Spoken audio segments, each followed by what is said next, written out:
forte é o nosso O que está descrito, especialmente na pergunta 25 do Catecismo Maior. Vou pedir o Caio, se ele tiver condições de colocar, Caio, por favor, a pergunta 25. Na pergunta 25, embora nós não vamos tratar exatamente da pergunta, né? Porque nós estamos aproveitando a pergunta, mas abordando um aspecto mais temático, né?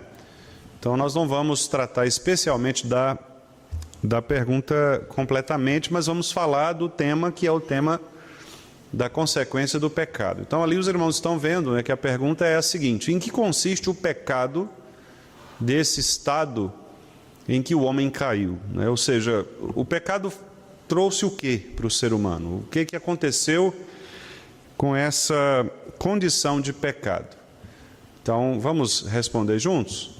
O pecado desse estado em que o homem caiu consiste na culpa do primeiro pecado de Adão, na falta de retidão na qual este foi criado e na corrupção da sua natureza, pela qual se tornou inteiramente indisposto, incapaz e oposto a todo bem espiritual e inclinado a todo mal.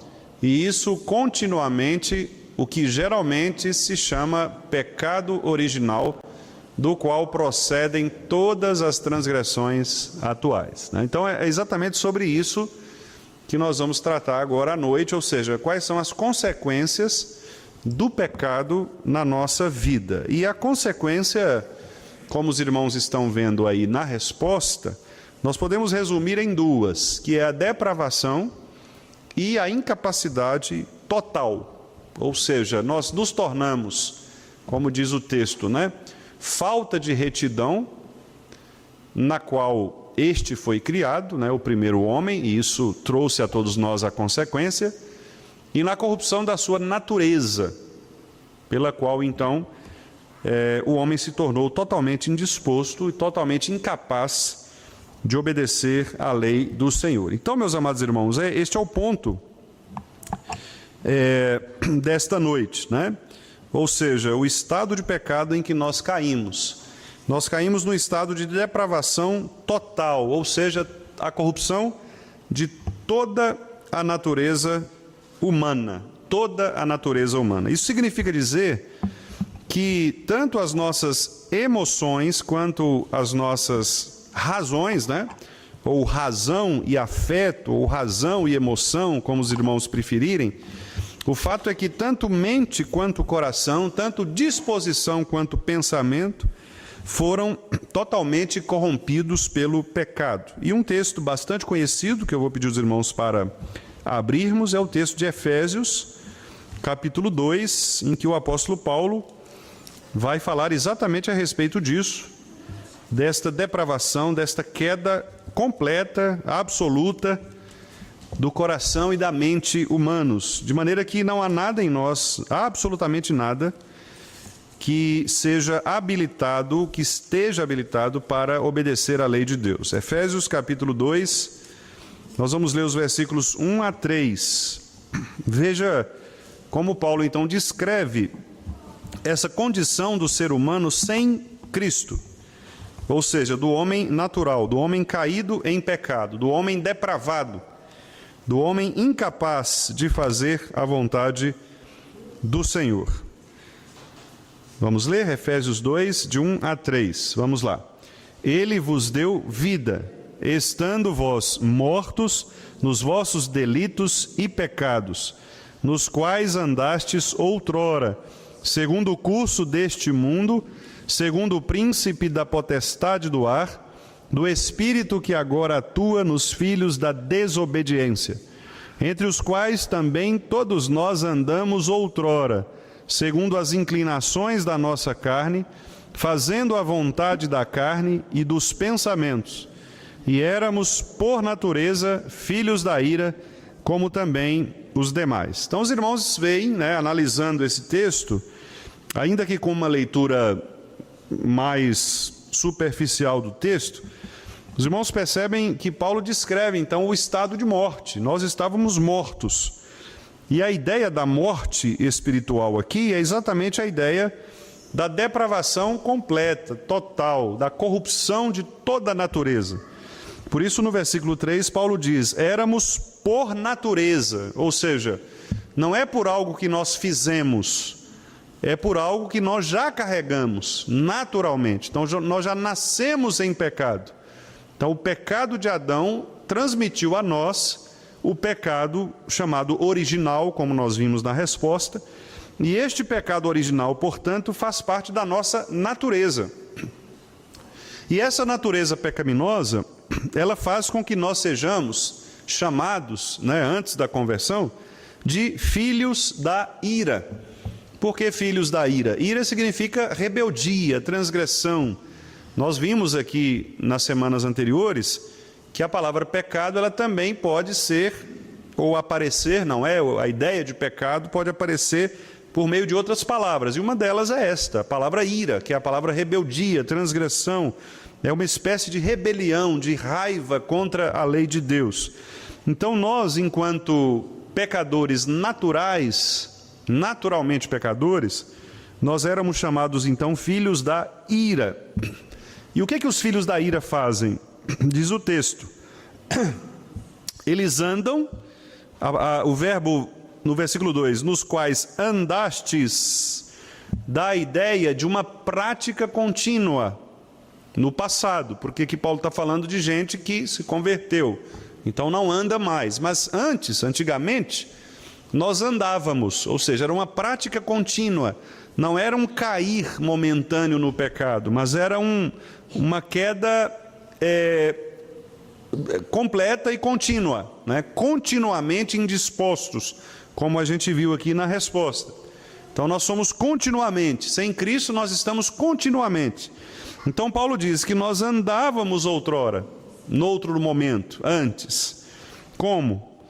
De acordo com o curso deste mundo, quer dizer, com o caminho que o mundo faz, de acordo com o príncipe da potestade do ar, uma referência aqui aos próprios demônios, ao próprio Satanás, a essa ideia desse governo caído de Satanás que manipula as mentes e os corações, as vontades das pessoas para que elas possam desobedecer a Deus. Do espírito que agora atua nos filhos da desobediência. Então os irmãos veem que a maneira como Paulo expõe o pecado e o pecador é exatamente alguém que está totalmente corrompido, totalmente depravado, morto. Alguém que obedece às inclinações da carne e dos pensamentos. Ou seja, tanto as ideias dessas pessoas quanto a prática delas, a sua moralidade, estão corrompidas pelo pecado, Então os pecadores eles não estão apenas em ausência de comunhão com Deus, mas eles também, meus irmãos, eles estão alheios a Deus. Ou seja, não é só uma questão de afastamento, mas eles ignoram a presença de Deus e o modo como Deus age neles e na criação, na natureza. Vamos ver, por exemplo, aí mesmo em Efésios, no capítulo 2 de Efésios, agora nós vamos ver o verso 12. Vamos lá, Efésios 2:12. Naquele tempo, estáveis sem Cristo, separados da comunidade de Israel e estranhos às alianças da promessa, não tendo esperança e sem Deus no mundo. Estão vendo? Então, a depravação, a ausência de Cristo, estáveis sem Cristo, nos faz pessoas alienadas, alheias, sem Deus, porque Cristo é o caminho para Deus. Então, sem Cristo não há como chegar até Deus. Ainda em Efésios, capítulo 4, vamos ver o verso 18. Vamos ler o 17 a 19, para ficar o parágrafo completo, Vamos lá, Efésios 4, 17 a 19. Vamos ler. Isto, portanto, digo, e no Senhor testifico, que não mais andeis como também andam os gentios, na vaidade dos seus próprios pensamentos, obscurecidos de entendimento, alheios à vida de Deus, por causa da ignorância em que vivem, pela dureza do seu coração, os quais, tendo se tornado insensíveis, se entregaram à dissolução para, com avidez, cometerem toda sorte de impureza. Estão vendo, irmãos? Então, essa é a característica do ser humano caído, do ser humano sem Deus. Veja que Paulo diz claramente, né? Eles andam assim, é uma prática, é um movimento contínuo. E eles andam como? Eles andam na vaidade dos seus pensamentos. O que é vaidade dos pensamentos? São pessoas que têm ideias, pensamentos, ideias autossuficientes, é uma autonomia, pessoa que acha que é dona de si mesma, né? Quando, na verdade, ela deveria render a sua vida a Deus, mas ela se acha dona de si mesma, então ela vive uma vida alheia a Deus, alheia à vida de Deus, alienada, por causa da ignorância, diz Paulo, pela dureza do seu coração, né? Então o coração dessas pessoas é um coração duro, e elas se tornam, versículo 19, portanto, insensíveis, e se elas são duras, insensíveis, alheias à lei de Deus, o que elas vão fazer? Versículo 19 é a parte final. Elas se entregam à dissolução. O que é dissolução? Dissolver, né? Dissolução é uma perda, ou seja, é uma corrupção mesmo, é um desgaste, né? Então a dissolução é aquela pessoa que se entrega para uma vida que escorre entre os dedos, é uma vida miserável, né? Uma vida de miséria espiritual, porque é uma vida que não tem nenhum tipo de consistência moral, espiritual, etc. Então essa pessoa, ela se dissolve, ela se deixa levar pelos seus pecados, pelos seus pensamentos maus, pelo seu coração ignorante, e então ela comete toda sorte de impureza. A palavra impureza aqui tem muito a ver com questões relacionadas à sexualidade. Geralmente a palavra impureza no Novo Testamento tem a ver com as questões ligadas à sexualidade. Aqui, no caso, não somente estas, mas Paulo faz uma preferência por esta palavra, porque o maltrato ao corpo, ou seja, a maneira como nós usamos o corpo de maneira errada, do ponto de vista sexual, né, é uma característica da perversão, é uma característica da corrupção moral, da corrupção espiritual. Por isso que lá em Romanos, capítulo 1, Paulo diz exatamente isso, né, que os homens, eles mesmo tendo conhecimento de Deus, eles negaram Deus, e por isso Deus os entregou a paixões no seu próprio corpo, de maneira que eles passaram a usar o seu corpo, do ponto de vista da sua sexualidade, de maneira errada, de maneira pecaminosa. Então, por isso que Paulo diz que essas pessoas, elas vão com avidez, ou seja, elas querem pecar, elas têm prazer no pecado. Ao invés de terem prazer em Deus, né, como diz Jeremias lá em Lamentações, que a minha porção é o Senhor, né? Como diz o próprio Deus a respeito de Jesus Cristo, o Filho em quem me comprazo, em quem tenho prazer. Como diz o salmista em muitos salmos, especialmente o Salmo 19, né? A tua palavra é o meu prazer.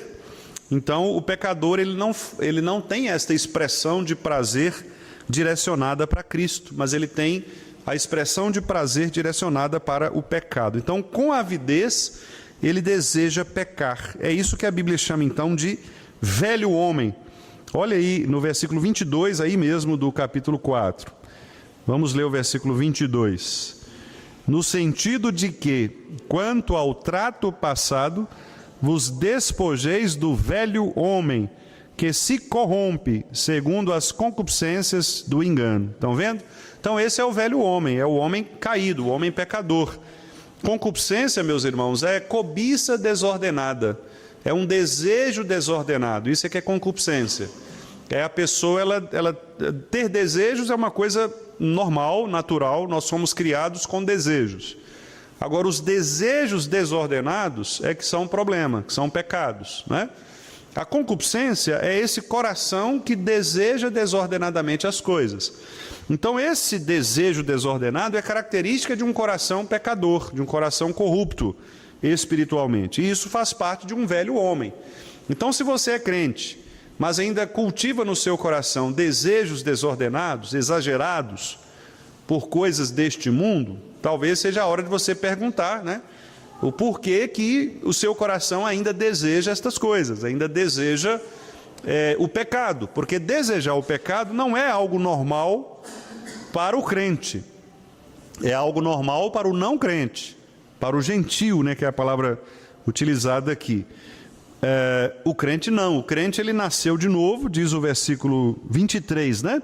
Vos renoveis no espírito do vosso entendimento, ou seja, nós somos agora renovados do ponto de vista da nossa mente, então nós pensamos diferente acerca da vida cristã, e por isso, versículo 24, nós nos revestimos de um novo homem. Que homem é esse? Um homem criado segundo Deus, em justiça e retidão que procedem da verdade. Aí no versículo 25, olha um exemplo, versículo 25, por isso, deixando a mentira, quer dizer, Paulo coloca aqui a mentira como sendo uma característica de um homem pecador, do velho homem. Então, um mentiroso, ele precisa se converter, né? Se ele mente é porque ele ainda não foi renovado no seu espírito. Depois ele fala sobre a ira, né, no versículo 26, sobre o furto, no versículo 28, sobre o uso da boca, no versículo 29, sobre 31, né, ele fala sobre amargura, cólera, ira, gritaria, blasfêmia, malícia. Ou seja, Paulo vai mostrando então que esses comportamentos, estes vícios que faziam parte da vida caída, que é uma vida de concupiscência, isso faz parte de uma vida depravada, de uma vida corrupta. Isso tem a ver com pessoas que não se converteram, não é? Então, essa é uma boa análise para nós fazermos em relação a nós mesmos, né? Quer dizer, se você olha uma lista dessa e você fala, não, mas eu sou uma pessoa que não consigo controlar a minha ira. Eu sou uma pessoa que eu não furto do ponto de vista de ir lá e pegar alguma coisa escondida de alguém, mas eu não sou, por exemplo, um dizimista fiel, ou então eu não dou o tempo a Deus que Ele deveria ter na minha vida. Isso é uma maneira de furtar, né? Não furtarás, lá do mandamento. Eu não falo palavrões, mas a minha boca fala palavras torpes, ou seja, palavras que não edificam, comentários vãos, desonestos, maledicentes, críticas injustas. Eu não grito, não sou uma pessoa que fica gritando com as outras, mas eu cultivo amargura no meu coração. Alguém fala alguma coisa comigo, eu guardo aquilo. Quer dizer, estas listas, meus irmãos, elas servem não para a gente julgar o próximo, mas para nós nos julgarmos a nós mesmos, né? E de fato examinarmos se somos ou não aquilo que Paulo chama de filhos da desobediência, ou se somos renascidos no Espírito, né? Quem nós somos? Somos o velho homem ou somos o novo homem? Não é? Somos uma nova criatura ou somos ainda aquela velha criatura? Essa é uma boa maneira de nós, de fato, nos colocarmos na balança diante do Senhor e dizer, Senhor, olha, eu ainda tenho dúvidas da minha conversão, porque pelo que eu estou vendo aqui na minha lista, na lista da tua palavra, eu não me libertei destas coisas. Então, me perdoa e me ajude a lutar contra isso, né? Se você fizer essa oração, já é um bom sinal, porque de fato é o Espírito que está mostrando a você de que você precisa, né, dessa transformação. Se você se acha perfeito, né, que não precisa mais, não faz nada disso aqui, então talvez nem a sua oração seja necessária, porque você já está mesmo condenado como aquele fariseu lá, né, da oração que Jesus mencionou. Muito bem, esse homem depravado é um homem inimigo de Deus, né? Vamos ver, por exemplo, Romanos 8, versículo 7. A gente vê por aí, meus irmãos, por que isso é tão importante, né? Porque a gente vê que a condição natural do homem é de inimizade contra Deus. Então, às vezes você vê pessoas na rua, vizinhos, amigos de trabalho, colegas de faculdade, de escola, não é? Conhecidos, E você vê aquelas pessoas, entre aspas, pessoas boas, pessoas sociáveis. E você fala assim, olha, gente, o indivíduo, a pessoa é tão gente boa, né? Tão, assim, uma pessoa bondosa, uma pessoa tranquila. Mas não se enganem, sem Cristo, por mais que essa pessoa pareça, né, ter essas características, ela é uma pessoa inimiga de Deus.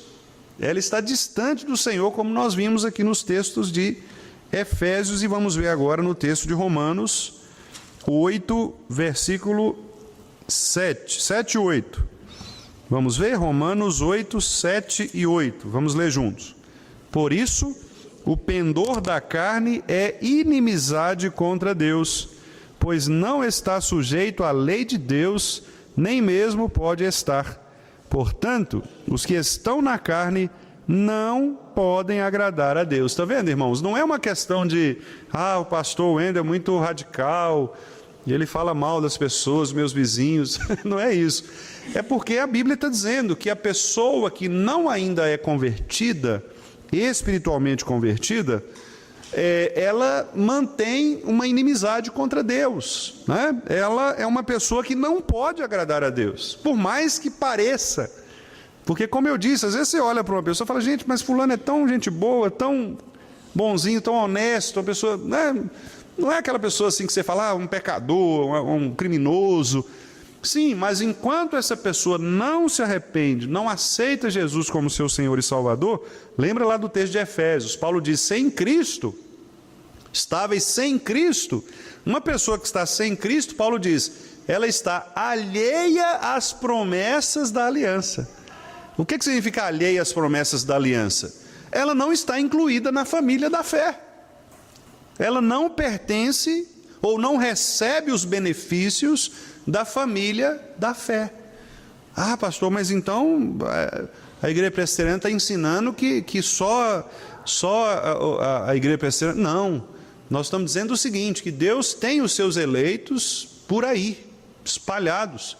Nós não somos capazes de saber quem é eleito de Deus. O que nós estamos dizendo é que o ser humano, em geral, é um ser humano caído, depravado, corrupto, como nós éramos, por natureza. Então, quando uma criança nasce, ela nasce já no estado de corrupção. Ela não nasce boazinha, um anjinho, que se morrer vai para o céu 100%. Não. Até a criancinha, o bebezinho, depende da escolha de Deus, da eleição. Depende da graça de Deus. Certo? Porque uma criancinha que não foi eleita para a salvação, ela não vai para o céu. Embora isso, por mais chocante que isso seja, é o que a Bíblia diz, que nós nascemos em pecado. E em pecado nos concebeu minha mãe, na linguagem de Davi no Salmo 51. Então, não eram gêmeos nascidos ainda, Paulo diz aqui em Romanos 8, inclusive, para que o desígnio da eleição se manifestasse. Deus escolheu Jacó e aborreceu Esaú. Coitado, Esaú não tinha nem nascido, Esaú não fez mal nenhum, e Deus... Sim, mas é porque o propósito de Deus é um propósito eterno. O propósito de Deus não está no tempo, sujeito ao tempo, sujeito ao comportamento das pessoas, né? Deus já havia desde a eternidade escolhido Jacó e reprovado Esaú. Por quê, diz Paulo? Para manifestar a beleza da sua graça, a sua glória. Não é? Então, Deus tem os seus motivos, as suas razões, que são razões secretas da sua vontade, que apontam para a sua glória. Então, por que Deus, às vezes, escolheu um bebezinho e não escolheu outro? Pela sua vontade secreta, pela sua glória. Eu não sei por quê. Deus é quem tem a sua vontade secreta e nós não temos que ficar preocupados em tentar explicar essas coisas. Nós só temos que dizer o que a Bíblia diz. E a Bíblia diz que Deus faz assim. Ele escolhe alguns para a salvação e reprova outros para a condenação. E por que ele reprova estes para a condenação? Porque todos nasceram em corrupção, todos nasceram depravados. Então Paulo diz assim, irmãos, a injustiça da parte de Deus, quando ele condena alguém, quando ele reprova alguém, não há injustiça. Por quê? Porque todos pecaram e destituídos estão da glória de Deus. Ou seja, eles não têm a glória de Deus. existe ausência da glória de Deus neles. Por isso ninguém pode reclamar dizendo: mas eu tenho um pouquinho da glória de Deus. Não tem nada da glória de Deus. Então não é uma questão de eu ter feito ou não ter feito. É de simplesmente eu nascer numa condição de inimizade contra Deus, que é o que Paulo disse aqui em Romanos 8, 7, que nós acabamos de ler. Vamos ver, meus irmãos, Tiago, capítulo 4, verso 4. Veja como Deus, usando aí o nosso irmão Tiago, ele trata estas pessoas, né? Veja qual o nome que ele utiliza.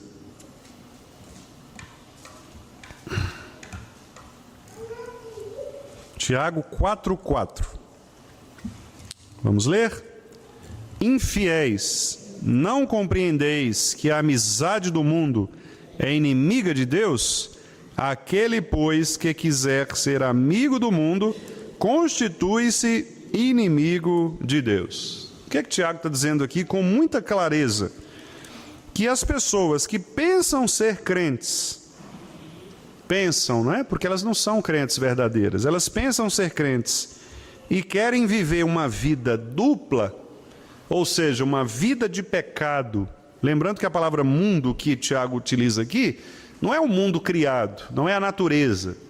Não significa dizer que você não possa contemplar a criação, a natureza, o mundo criado. Não é isso. Tiago está falando do mundo aqui no sentido do mundo pecaminoso. Ou seja, viver uma vida de pecado, né? Então, ele está dizendo assim: você acha que pode viver uma vida no pecado, uma vida de pecado, e mesmo assim ser amigo de Deus? Não pode. Por isso ele chama essas pessoas de infiéis. Por quê? A infidelidade não é quando você se casa com alguém, mas vive uma vida com outra pessoa.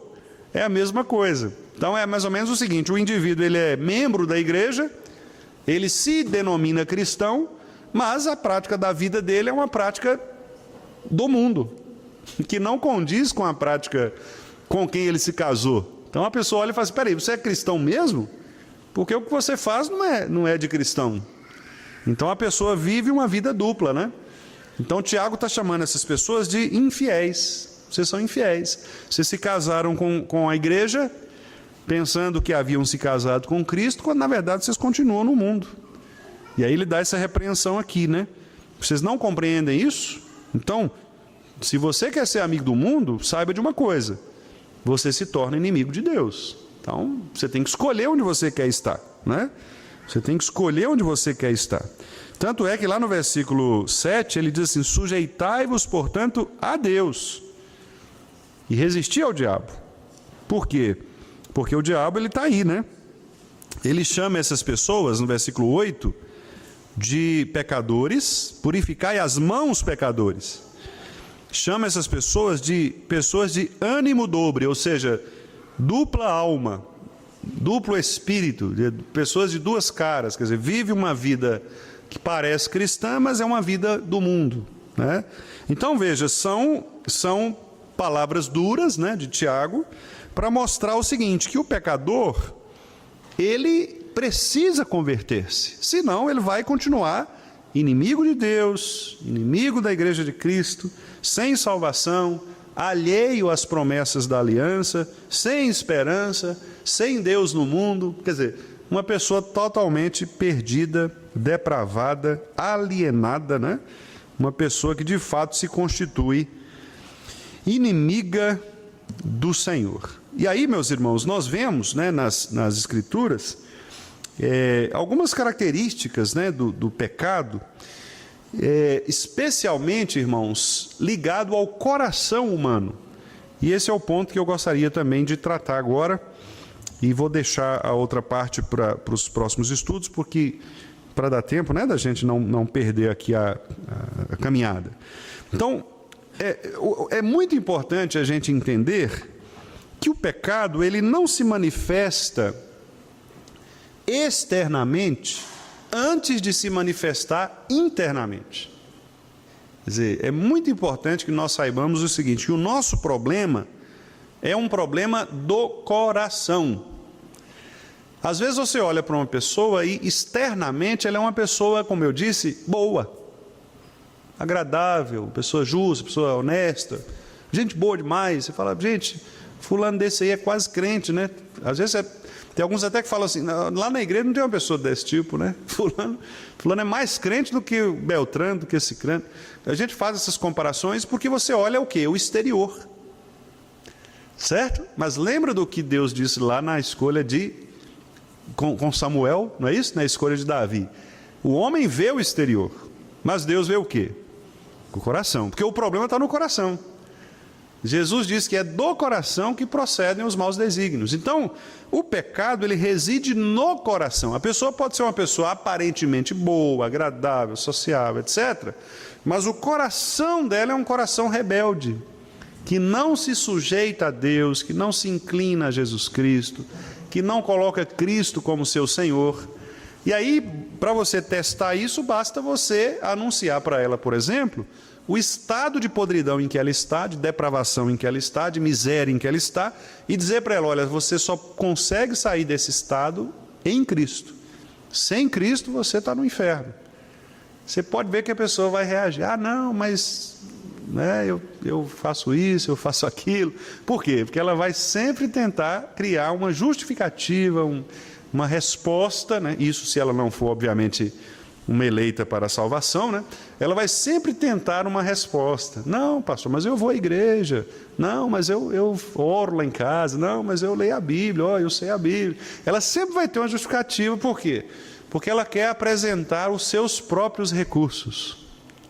Ela quer apresentar os seus próprios méritos. Por quê? Porque, no fundo, ela quer merecer a salvação. E esse é o grande problema, não é? Às vezes, até nós, crentes mesmos, queremos, às vezes, merecer. Por isso que nós ficamos muito ligados, às vezes, às questões externas. Não é? Nós olhamos os comportamentos, por quê? Porque a gente acha que a pessoa ela tem que merecer a salvação. Não, mas eu sou um bom crente, eu vou à igreja, eu dou o dízimo, tal. Quer dizer, a gente pega essas coisas que são coisas boas, claro, e devemos cumpri-las mesmo, mas a gente pega como se elas fossem uma justificativa para a gente entrar no céu. Né? Quando chegar lá no céu, aqui, está aqui meu currículo, aqui, meu relatório, fiz tudo isso aí. Né? E, na verdade, isso não vai valer nada do ponto de vista da salvação. Por quê? Porque a salvação é pela graça, somente. Né? Não é porque alguém tenha feito ou deixado de fazer. Talvez a melhor ilustração que a gente tenha na Bíblia seja o ladrão na cruz, né? Nós não temos nada do ladrão na cruz escrito na Bíblia que ele tenha feito alguma coisa, ou tenha... Não há um registro, né? Fulano era assim, assado, a gente nem sabe quem é. Aliás, a Bíblia nem coloca o nome dele, né? A tradição católica é que o nomeou de São Dimas, né? Mas na Bíblia nós nem temos essa informação dele, né? Porque, justamente por isso, para mostrar que não depende de nada, né? O indivíduo foi salvo pela graça, pela palavra de Cristo. Hoje mesmo estarás comigo no paraíso. Quer dizer, não levou em conta, né? Então, meus irmãos, o problema é o coração. E aí eu queria ver com os irmãos aqui alguns textos, né? Que mostram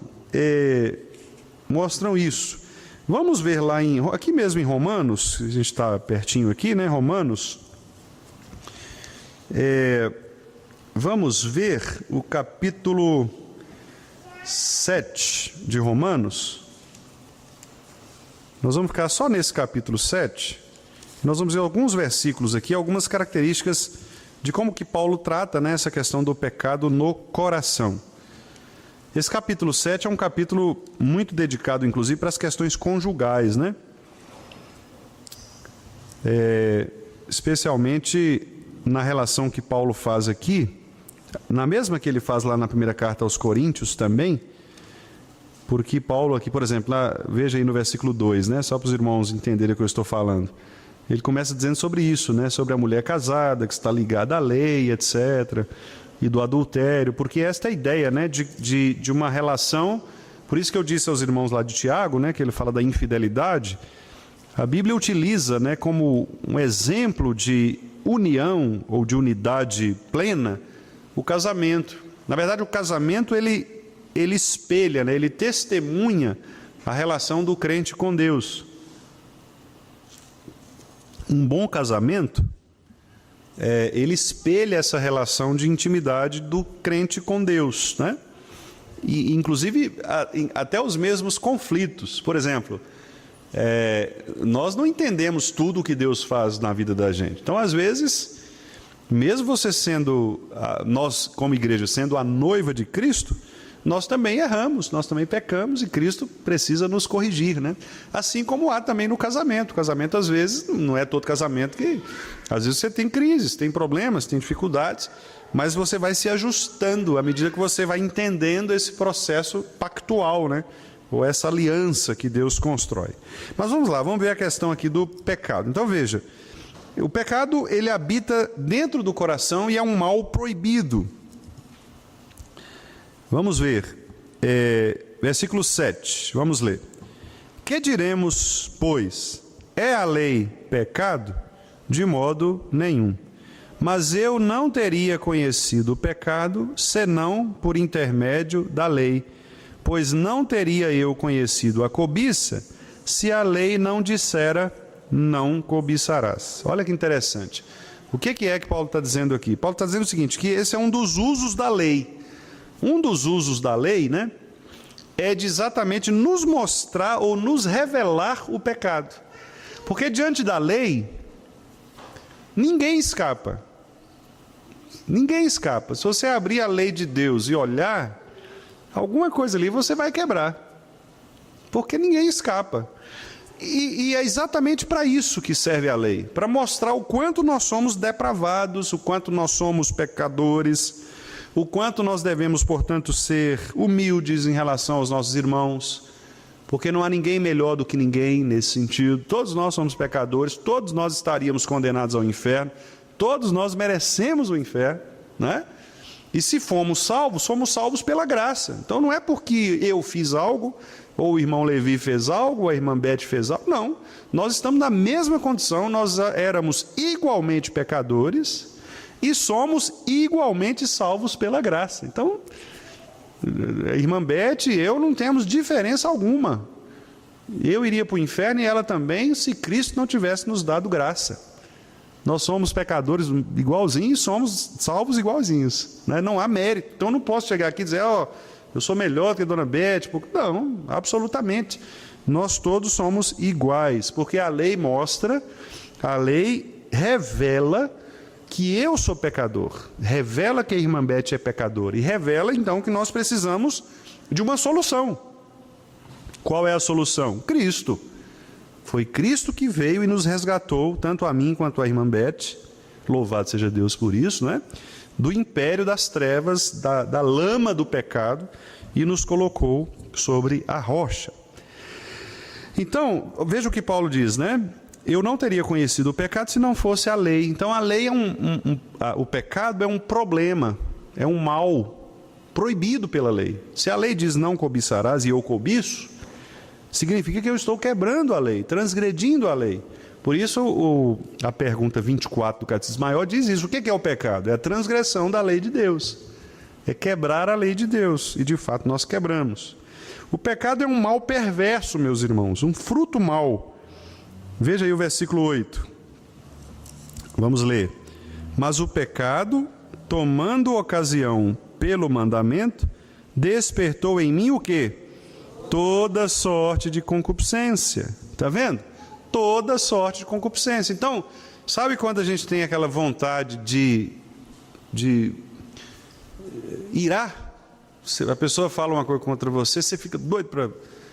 É isso aqui. O pecado, ele gera em nós toda sorte de concupiscência. Você não consegue se controlar. Aqueles acessos de raiva, de ira, né? Ou então escapa um palavrão de sua boca, né? Ou então você, ao dar o dízimo, você fala, não vou desse aqui eu vou deixar um pouquinho para não... Quer dizer, são coisas do nosso coração, é a cobiça do coração. Toda sorte de concupiscência, em todas as áreas. Todas as áreas. No controle da língua, nos pensamentos, a incredulidade, né? Às vezes você fala, não, eu creio em Deus, aí de repente vem qualquer coisa que acontece e já fica desesperado, como se Deus não existisse. Então, o que é isso? toda sorte de concupiscência do nosso coração. Nosso coração é enganoso. Então o pecado, ele é esse mal, ele é essa desperta em nós, né, estas maldades. Versículo 11, vamos ler. Porque o pecado, prevalecendo-se do mandamento, pelo mesmo mandamento, me enganou. E o quê? Me matou. O pecado, meus irmãos, ele engana e ele mata. O pecado engana e mata. O indivíduo que fica no pecado, ele fica enganado. O pecado é um negócio assim que ele vai te passando mel, né, na boca da gente, vai parecendo uma coisa agradável, mas ele vai te matar. Ele vai te matar. Uma relação extraconjugal, por exemplo, o indivíduo vai, começa a gostar, vai dando certo, ele acha que está dando certo, acha que está dando certo. Uma hora, como dizem, uma hora a casa cai. Não adianta, aparece. Ainda mais se o indivíduo for crente. Porque com o crente, Deus tem um tratamento diferente, né? Que é o tratamento de pai que disciplina. Então, uma hora ou outra, Deus vai fazer você aparecer, vai revelar seu pecado. Não adianta esconder, né? Então é isso, o pecado ele é isso, ele é enganoso, ele vai te ludibriando, você vai gostando de pecar e vai fazendo, de repente a coisa se revela e você se dá mal, né? Você morre aqui. O pecado ele é degradante. Olha o versículo 14. Vamos ler o 14? Porque bem sabemos que a lei é espiritual. Eu, todavia, sou carnal. E o que ele diz aí? Vendido a quê? Escravidão do pecado. Olha que interessante, irmãos. O pecado, irmã Beth, ele nos torna escravos. O pecado ele é degradante. Eu costumo dizer que o pecado ele enfeia as coisas. Os irmãos podem perceber, geralmente onde há lugares, ambientes de pecado, assim, pecado escancarado, né? Você pode ver que geralmente são lugares feios, sujos, são lugares, esteticamente mesmo, você olha, você não vê beleza, porque o pecado ele degrada, né? Esses dias eu acompanho um fotógrafo chamado João Mena. Ele é um fotógrafo famoso, talvez vocês vão se lembrar, porque ele fez, na época da eleição, ele fez uma fotografia do Bolsonaro, sem camisa, mostrando o corte aqui, sentado assim num banquinho. O pessoal divulgou muito essa foto, talvez vocês tenham visto. E ele faz essas fotografias, né, de pessoas famosas e tal. E esses dias ele colocou no perfil dele, comparando alguns famosos antes e depois. Aí ele pegou, por exemplo, alguns artistas, né, que antes de se entregarem à promiscuidade, eram belos, tinham beleza, né? Depois que se entregaram à promiscuidade, drogas, essas coisas, a pessoa ficou feia, né? Literalmente feia, a pessoa muda completamente a aparência. Então o pecado ele causa isso, ele degrada, ele escraviza a pessoa fica, pensa por exemplo num vício de drogas, né? O vício de droga, a pessoa fica feia, né? Literalmente ela se enfeia, ela acaba, né? Um vício em bebida, né?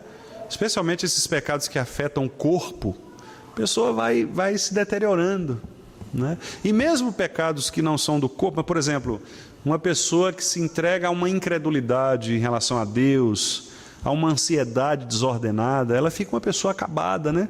Às vezes você olha para a pessoa tem 30 anos de idade, parece ter 80, né? Não é isso? Porque ela se acaba, ela perde a vida, né? Isso, o pecado ele faz isso mesmo, ele degrada, ele torna as coisas sem brilho, né? Ele mata, é aquele hospedeiro, né? Aquele parasita que chega no hospedeiro e mata o hospedeiro, aquela planta, né, que era bonita, e de repente começa a dar aqueles pulgões ali, de repente você vê, ela vai caindo, murchando. Você fala, poxa, minha planta está feinha, né? Fica seca, acabada ali. É isso, ela vai se deteriorando. O pecado faz isso, né? Que é o que Paulo diz aqui, olha, fui vendido à escravidão do pecado. Mais duas observações, irmãos, para a gente concluir. Ele também é um mal permanente. né? Permanente. Ele gruda na gente ali e não sai, a menos que haja arrependimento.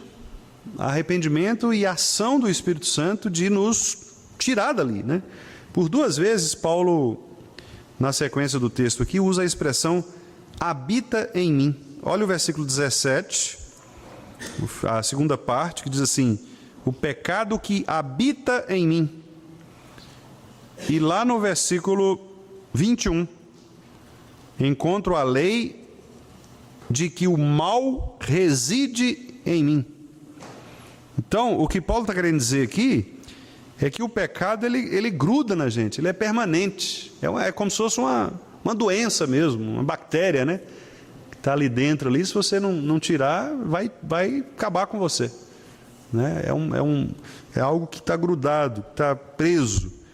E se você não for radical no sentido de arrepender-se daquele pecado, de maneira radical, e buscar o arrependimento em Cristo e a vida nova em Cristo, que é o que Paulo disse lá em Efésios, né? O renovar no Espírito, despir do velho homem e vestir um homem novo, você vai morrer, né? Como ele disse aqui, o pecado vai enganar e vai te levar à morte. E por último, meus irmãos, ele realmente é um mal contra o qual nós vamos lutar. Então é uma luta constante, é um conflito constante, e ele é miserável por isso, né? Vejam aí os versículos 23 e 24. Vamos ler juntos esses 2 versículos, 23 e 24. Mas vejo nos meus membros outra lei, que guerreando contra a lei da minha mente, me faz prisioneiro da lei do pecado que está nos meus membros. Desventurado homem que sou, quem me livrará do corpo desta morte? Olha só, né? Então o apóstolo Paulo mostra aqui o seguinte, que o pecado é um negócio, ele te escraviza e ele vai lutar contra você, né? E ele está dizendo, olha, eu tenho uma luta, guerreando contra a lei da minha mente, que me faz prisioneiro da lei do pecado que está nos meus membros. Então, assim, eu sei que isso é pecado, mas eu continuo pecando. Então, é uma guerra, percebe? Não é algo que vai sair de você, assim, da noite para o dia. É uma guerra, né? E nós temos de estar preparados para essa guerra. Exatamente porque sem essa guerra, a gente lembra lá de Hebreus, né? Que Hebreus diz que na nossa luta contra o pecado, nós ainda não temos resistido até o sangue. Quer dizer, isso mostra o quanto a luta contra o pecado é uma luta realmente difícil de ser travada, né? E o que nós precisamos fazer? Nós precisamos nos preparar. E como que nós nos preparamos?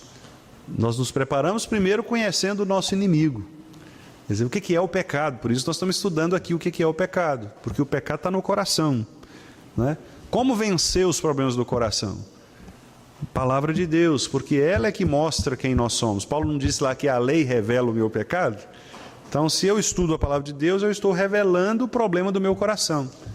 Se eu revelo o problema do meu coração pela palavra, eu encontro em Cristo, que é a palavra encarnada, a resposta final para o meu pecado, para o meu problema. Então, conhecimento das Escrituras, arrependimento, sujeição a Cristo, né? São alguns dos remédios que a gente vai ver mais para frente, mas eu estou adiantando aqui, né, para a gente terminar esse estudo de maneira positiva, dizendo o seguinte: tanto eu quanto os irmãos somos pecadores por natureza, e a nossa luta contra o pecado vai ser contínua, até naquele dia em que nós estivermos no céu, onde não haverá mais problemas contra o pecado. Mas enquanto nós estivermos aqui, meus irmãos, nós vamos lutar contra o pecado. Contra o nosso orgulho, contra a nossa incredulidade, contra a nossa ansiedade, contra os pecados do corpo, contra os pecados dos olhos, né? Dos prazeres. Nós vamos lutar contra isso sempre, sempre, continuamente. Porque o pecado, lembra, ele é grudento. Você tenta tirar e ele volta, tenta tirar e ele volta. É aquela alergia, né? Contínua, que você pensa que está bom, de repente você está espirrando de novo. O pecado é assim, ele fica grudado em você, e se não for essa luta diária aos pés de Cristo, nós não conseguiremos vencê-lo, né? Que Deus nos abençoe, meus irmãos, e que nos dê essa coragem, né, espiritual, esse ânimo espiritual de vencermos o pecado. Louvado seja Deus, porque nós podemos vencer o pecado. Cristo venceu por nós. Então nós estamos habilitados em Cristo para também lutarmos contra o pecado e vencermos o pecado, né? Não há tentação que não possa ser superada, vencida em Cristo Jesus. Quando ele foi levado para o deserto, né, foi exatamente para nos mostrar isso, que ele também foi tentado. Lá o escritor aos Hebreus diz: ele foi tentado, como nós somos tentados, e ele venceu. Então nós podemos vencer, sozinhos não, nele. Ele é que nos dá a força e a capacidade de vencer os pecados, né? De lutar contra esse mal que habita em nós. Amém, meus irmãos. Deus nos abençoe. Temos alguma pergunta?